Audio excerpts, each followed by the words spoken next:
I'm Nick Catalifos, Director General of the English Montreal School Board. Welcome to our annual Parent Volunteer Appreciation Evening.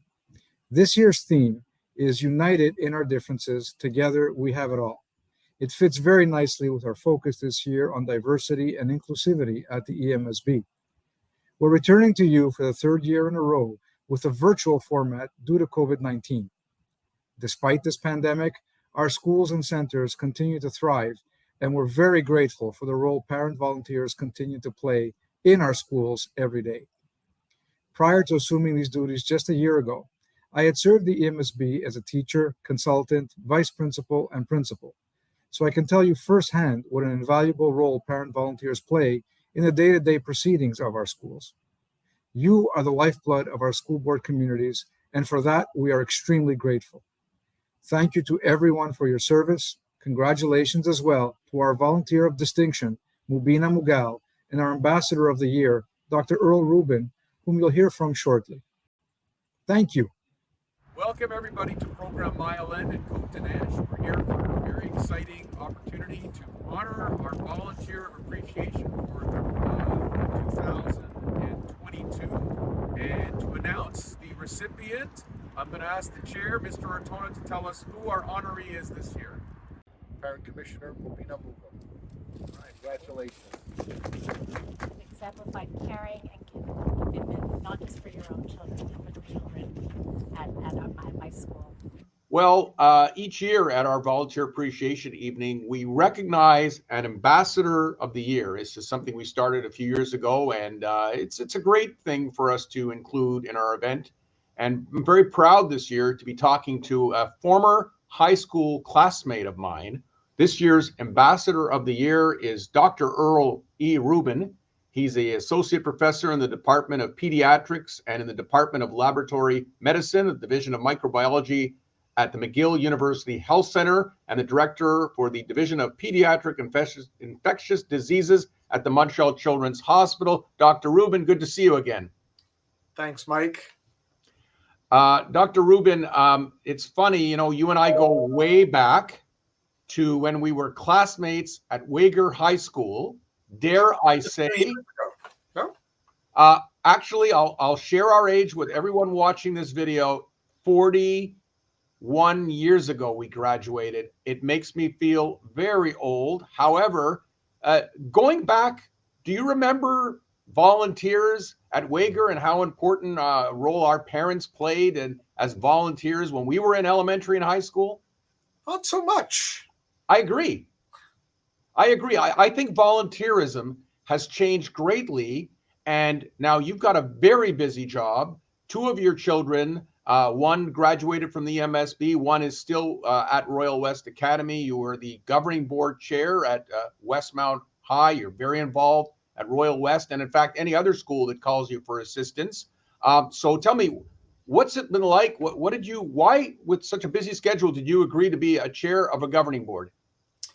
So even before being chair of the governing board at EMSB, for my three children in elementary school, I was very much involved on their board of directors and within the day-to-day functioning of the school as a medical consultant mostly, but even with other things. And I think it is incredibly important that our kids see that we are involved and that we care.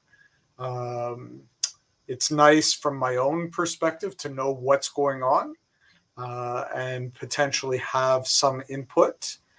I think it works well all around, not only for us as the volunteers, but for our kids to see that we step up and we volunteer and we get involved. Now, one of the things with ambassadors, and you follow the likes of Anthony Calvillo, Adrian and Natalie Berkovicki, Jamie Orchard, people who've been part of the EMSB fabric and have been out there in the community, and you certainly have been since you have an important role at the hospital, but it's taken on a much more high-profile role during the pandemic over the last 2 years. So you've been much more in the public eye, Dr. Rubin.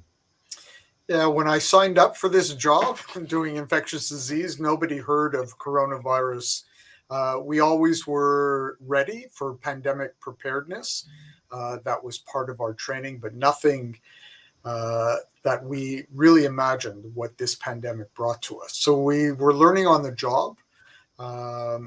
It's been an incredible journey, a real roller coaster up and down, trying to get the confidence in our colleagues, in our patients, and in the community, because the rules, the directives are constantly changing and based on the evolution of knowledge of what we know from this pandemic.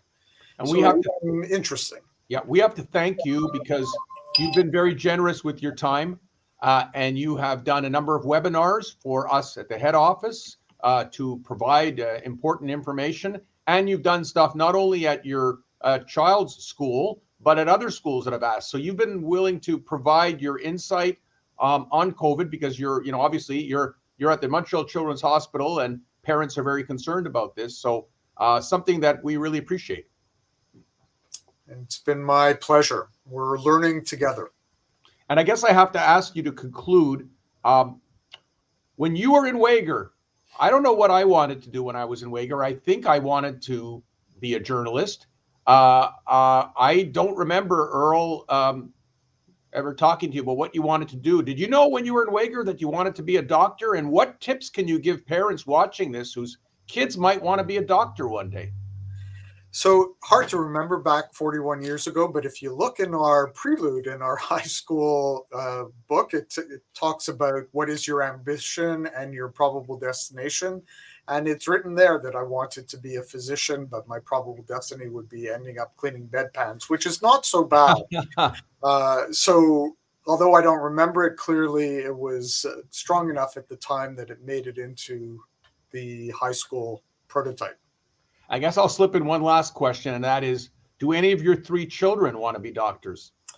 My youngest, who is in Sec 4 at Royal West, talks about it, and then she changes her mind and talks about it. The other 2 are on completely different paths.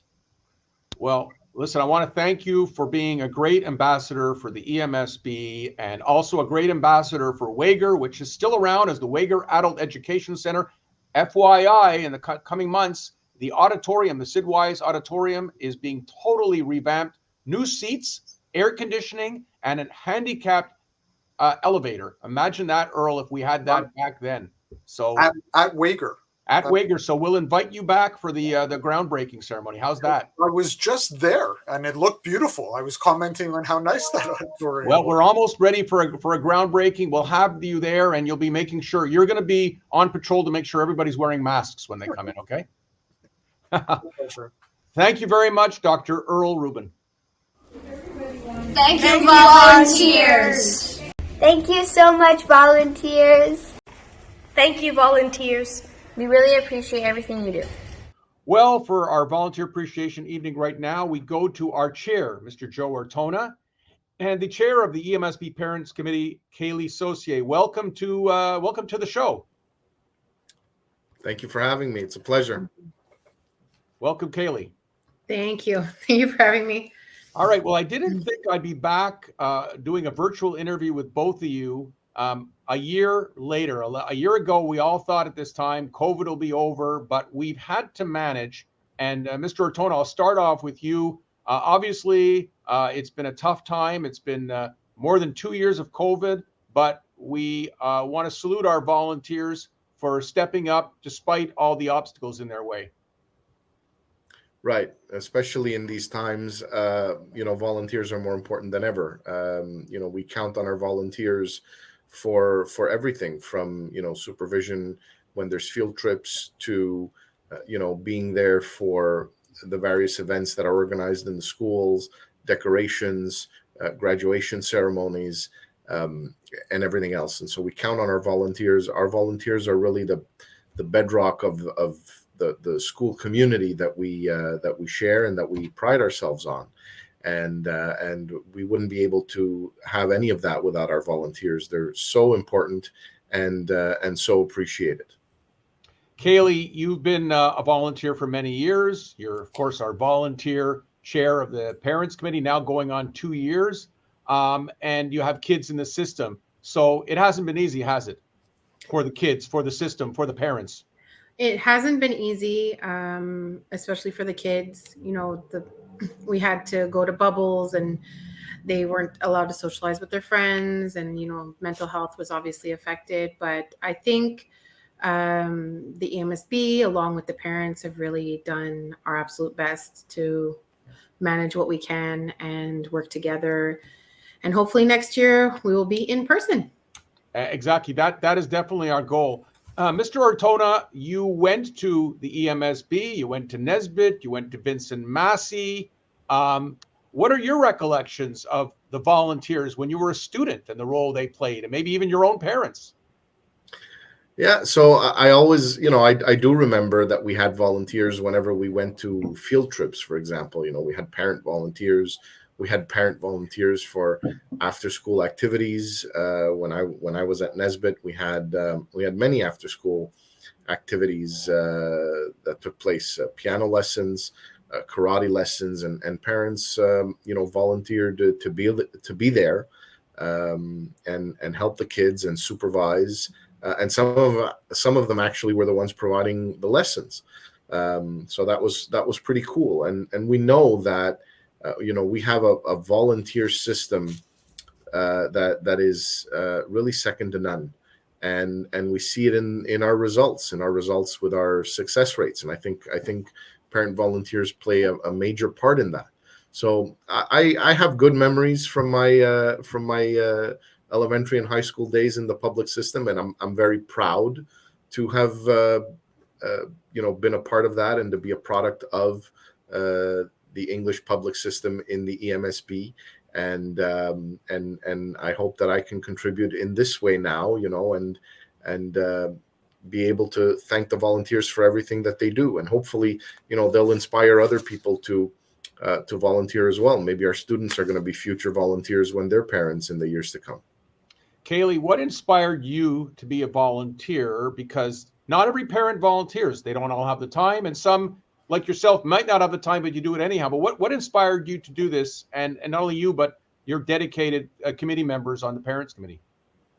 Well, I think what we have in common is we believe that it takes a village, right? So even though you're right, I don't have the time, and a lot of the parents around the table don't have the time, a lot of our PPO parents don't have the time, we make it because we understand that it takes a community, and all of our little efforts together actually makes a huge difference. Well, we appreciate your service, Mr. Ortona. We appreciate everything you've done for our schools. We do hope that in April 2023, we are all together in a banquet hall thanking our volunteers together. So again, thanks for your time.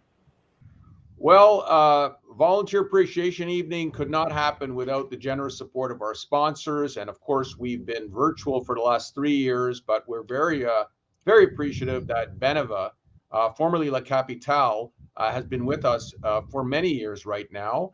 And joining us is Michael Alam. Michael, welcome. Hello, Michael. Thanks for having me. It's a pleasure.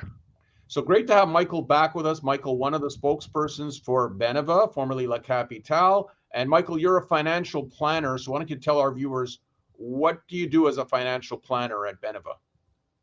Certainly. So basically, each public institution has a dedicated advisor. For the English Montreal School Board, it's Tony Azar and myself. We take care of all the employees for all their financial needs. So let it be home and car insurance. Our colleagues are going to help them with that. And us, it's everything related to financial planning.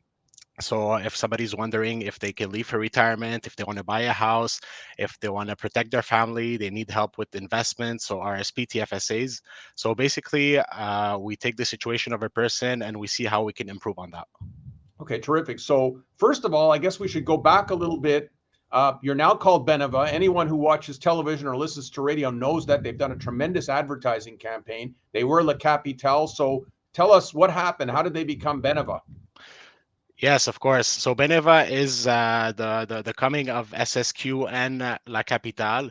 La Capitale has been around for almost more than 80 years, and SSQ for almost 80 years also. La Capitale used to be the mutual of the public sector employees. It was created by the public sector employees for the public sector employees. So Beneva is now the biggest mutual in Canada, and we're proud to be able to help all of the employees of the EMSB. Okay, so that's terrific, and I know that Beneva assists our employees, and of course many of our volunteers call too because they're interested in what you have to offer. First and foremost, we hear great things about your home and automobile insurance. Yes, so basically every public institution has a special offer from Beneva for their home and car insurance. It can pass directly on the pay, as well as any other product offered by Beneva. It can go directly on the pay of the employees, and it can you can benefit from additional rebates just by being part of the EMSB. So that's great news for all of the volunteers or all of the employees. And all people really have to do is go on our website. There's lots of advertising for Beneva, our monthly focus newsletter, and of course the MSB Express newspaper, which comes out twice a year and features very large ads from Beneva, so people can find out the coordinates of yourself and your colleague to learn more. And I guess my last question is obviously Beneva knows the value of volunteers. And Beneva and its predecessor, La Capitale, have been very proud to sponsor our volunteer appreciation evening for many years right now. Yes, of course. So basically, we know for the volunteers how hard it can be. They can sometimes face difficult situations at work, sometimes difficult work conditions, and they still come through. So on my behalf and on Beneva's behalf, we want to say a big thank you. We're really proud of this partnership that has been going on for many years and for many more years to come, hopefully. Michael, thank you for your support, and thank you to Beneva.